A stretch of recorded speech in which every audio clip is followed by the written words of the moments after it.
নমস্কার বন্ধুরা, বিহারের পর পশ্চিমবঙ্গে শুরু হবে এসআইআর অর্থাৎ স্পেশাল ইন্টেনসিভ রিভিশন। এই নিয়ে উত্তাল গোটা দেশের রাজনীতি। বিহারের বিধানসভায় চলছে বিক্ষোভ, পাশাপাশি সংসদে ইন্ডিয়া জোটের জোর বিক্ষোভ দেখা যাচ্ছে। কারণ একটাই, ইতিমধ্যে বিহারে 65 লক্ষ মানুষের ভোটার তালিকা থেকে নাম বাদ দিয়েছে নির্বাচন কমিশন। বিরোধীদের অভিযোগ, স্পেশাল ইন্টেনসিভ রিভিশনের নামে তলে তলে এনআরসি করা হচ্ছে এবং বিজেপিকে নির্বাচনে বাড়তি সুবিধা পাইয়ে দেওয়া হচ্ছে। কারণ বছর শেষে নির্বাচন শুরু হতে চলেছে বিহারে, আর তারপরেই পশ্চিমবঙ্গে। বিহারে বিজেপির জোট সরকার রয়েছে, অপরদিকে পশ্চিমবঙ্গে বিরোধী আসনে রয়েছে বিজেপি। সুতরাং বিহার এবং পশ্চিমবঙ্গ মিলে মোট 81টি লোকসভার আসন রয়েছে। আর এই কারণে বিহার এবং পশ্চিমবঙ্গকে পাখির চোখ করেছে বিজেপি। অভিযোগ বিরোধীদের, সুপ্রিম কোর্টের নির্দেশকে অমান্য করেছে ইলেকশন কমিশন। সুপ্রিম কোর্টের নির্দেশ ছিল আধার কার্ড, ভোটার কার্ড এবং রেশন কার্ডকে মান্যতা দিতে হবে এসআইআর এর ক্ষেত্রে। কার্যত এক প্রকার সুপ্রিম কোর্টকে বুড়ো আঙুল দেখিয়েছে নির্বাচন কমিশন। তবে এই এসআইআর কি, কেন বা কি কারণে এই এসআইআর করা হয়, কাদের এই এসআইআর এ উদ্বেগ রয়েছে?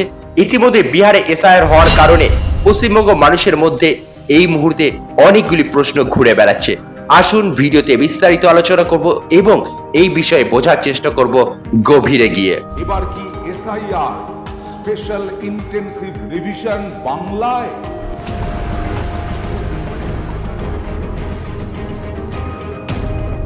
সর্বপ্রথম আপনার মনে প্রশ্ন জাগছে, এসআইআর কি? এসআইআর হলো একটি পদ্ধতি যার মাধ্যম দিয়ে ইলেকশন কমিশন একটি নিবিড় সমীক্ষা করে। রাজ্যগুলিতে শেষবার এই এসআইআর সমীক্ষা হয়েছিল 2002 সাল থেকে 2004 সালের মধ্যে। বিহারে হয়েছিল 2003 সালে এবং পশ্চিমবঙ্গে এসআইআর হয়েছিল 2002 সালে।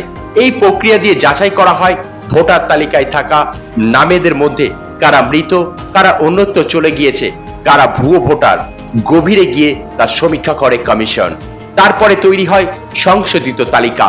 জুন মাস থেকে বিহারে এই প্রক্রিয়া শুরু হয়েছে। প্রথম ধাপে 52 লক্ষ ভোটারের নাম বাদ গিয়েছিল বিহারে, তারপরে 65 লক্ষতে গিয়ে দাঁড়ায় তা। কমিশন বিহারের প্রাথমিক তালিকা প্রকাশ করবে আগামী 1 অক্টোবর। হয়তো পরের মাসে পশ্চিমবঙ্গে শুরু হতে চলেছে এই এসআইআর। সূত্রে খবর, সারা দেশ জুড়ে হতে পারে এসআইআর।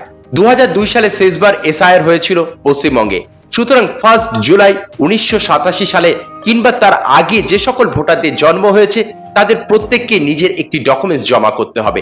আর এই তারিখে জন্মের মধ্যে থাকা ভোটারদের নাম 2002 সালের ভোটার লিস্টে থাকে তাহলে কিন্তু ডকুমেন্টস জমা করতে লাগবে না। আর যদি না থাকে সেক্ষেত্রে নির্বাচন কমিশনে উল্লেখিত 11টি ডকুমেন্টস জমা করতে হবে। সংবিধানের 326 নম্বর ধারাতে বলা রয়েছে প্রাপ্তবয়স্ক নাগরিকদের ভোটার অধিকার সুনিশ্চিত করা রয়েছে। অর্থাৎ সহজ সরল ভাষায় যদি বলা হয়, 18 বছর বয়স পূর্ণ হয়েছে এমন প্রত্যেক নাগরিকের ভোটার অধিকার রয়েছে। দ্বিতীয়, 1 জুলাই 1987 সাল থেকে শুরু করে 2 ডিসেম্বর 2004 সালের মধ্যে যে সকল ভোটারদের জন্ম হয়েছে তাদের নিজেদের একটি করে ডকুমেন্ট লাগবে। সেটি হতে পারে জন্মের প্রমাণ কিংবা বয়সের প্রমাণ।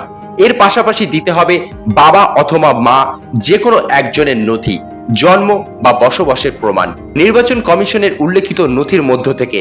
তবে 2002 সালে ভোটার তালিকায় যদি বাবা অথবা মায়ের নাম থাকে সেই লিস্টের পাতাটি শুধুমাত্র জমা করতে হবে। সেক্ষেত্রে কোনো ডকুমেন্টস দেখানোর প্রয়োজন নেই। তৃতীয়, 2 ডিসেম্বর 2004 সালের পরে ভারতে জন্মে নেওয়া ভোটারদের যে সমস্ত নথিগুলি লাগবে তা হলো নিজেদের জন্মের কিংবা বসবাসের প্রমাণ। এর পাশাপাশি বাবা অথবা মায়ের উভয়ের দুইজনের জন্ম এবং বসবাসের প্রমাণ দিতে হবে। এক্ষেত্রে 2002 সালে প্রকাশিত ভোটার তালিকায় যদি তাদের বাবা অথবা মায়ের নাম থাকে তাহলে সেই তালিকার পাতাটি জমা দিতে হবে।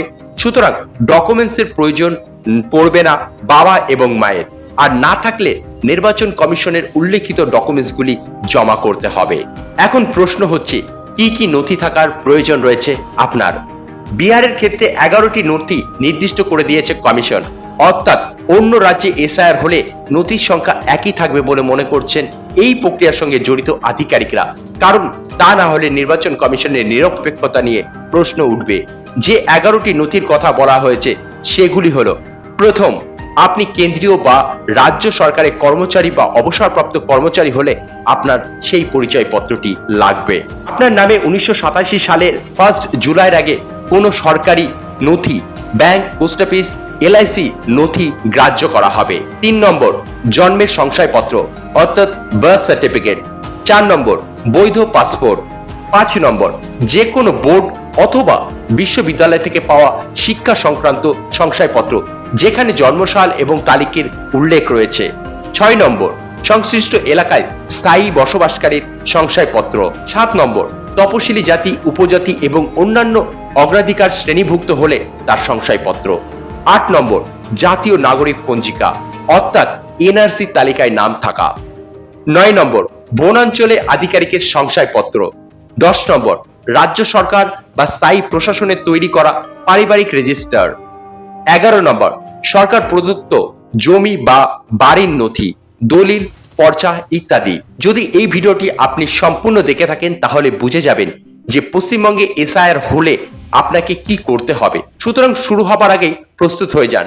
যদি 2002 সালের আগে আপনার বাবা মায়ের বা আপনার ভোটার তালিকায় নাম থাকে তাহলে এক্ষুনি তা সংগ্রহ করে রাখুন। ইলেকশন কমিশন অফ ইন্ডিয়ার ওয়েবসাইট থেকে অ্যাভেলেবেল রয়েছে। তবে এরপরও রাজনৈতিক তরজা থাকবেই। Thanks for watching.